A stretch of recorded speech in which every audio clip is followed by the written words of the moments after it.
సభ్యులకి పేరు పేరున్న ధన్యవాదాలు. ఈరోజు మనము కుప్పంలో ఇంతమంది ముస్లింలు, క్రిస్టియన్లు, దళితులు అందరూ కలిసేదానికి కారణం చందు అన్న గారికి ధన్యవాదాలు చెప్తున్నాను. 1947 స్వతంత్రం వచ్చినప్పటి నుంచి ఎప్పుడు కూడా మనము ముస్లింలు, క్రిస్టియన్లు, దళితులు కలిసి ఇలాంటి ఒక వేదిక నేనైతే ఇంతవరకు ఎక్కడ చూడలేదు.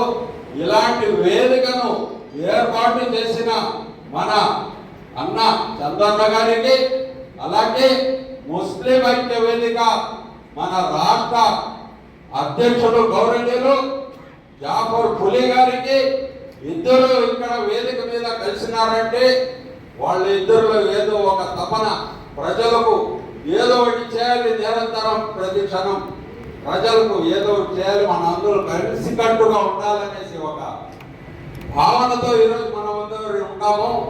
మా అందరికీ వెన్నముక్క రాజ్యాంగం, మన హక్కులు కల్పించిన రాజ్యాంగాన్ని అనుసరించి మనమందరూ ముందుకు పోవాలి. మనం ఎవరికి బానిసలు కాదు, మనకు ఎవరు దయాదాక్షణాలు అవసరం లేదు. మనకు ఉండేది బలము, బలగము బాబాసాహెబ్ అంబేద్కర్ గారు ఇచ్చిన రాజ్యాంగం. ఈ రాజ్యాంగాన్ని అనుసరించి మన హక్కులను మనం పోరాడాలంటే మన అందరూ కలిసికట్టుగా ఉండాలి. ఓట్లు మావి, సీట్లు మీవా. ఇది ఎక్కడి 80% ఉంటా. ఎస్సీ, ఎస్టీ, బీసీ, క్రిస్టియన్, ముస్లింలు 80% ఉంటే 20% ఉండే వాళ్ళు, అక్రమణ వాళ్ళు రాజ్యాలు వెళ్తా ఉన్నారు. ఇది ఎప్పటికీ జరిగే పని కాదు. ఇక బిడ్డ సాగనివ్వము.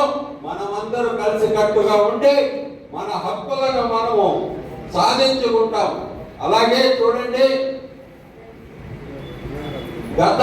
కొన్ని సంవత్సరాలుగా, గత 10 సంవత్సరాలుగా విద్వేషమైన ప్రసంగాలు జరుగుతూ ఉంటాయి. అలాంటి ప్రసంగాలు ఎవరైతే సోషల్ మీడియాలో చేస్తారో వాళ్ళ మీద అట్రాసిటీ కేసులు పెట్టే లాంటి ఒక చట్టాన్ని తేవాలనేసి ముస్లిం ఐక్య వేదిక విన్నపం చేస్తా ఉంది. అలాగే ఎస్ఐఆర్ అనేసి తీసుకుని వచ్చి, ఎస్ఐఆర్ ఇప్పుడు కొత్తగా వచ్చి ఉండాలి. ఎస్ఐఆర్ ద్వారా ఉండే ఓట్లను కూడా ముస్లింల ఓట్లను తొలగించాలనేసి అదొక ప్రయత్నం చేస్తుంటారు. దాన్ని కూడా ముస్లిం ఐక్య వేదిక ఖండిస్తా ఉంది.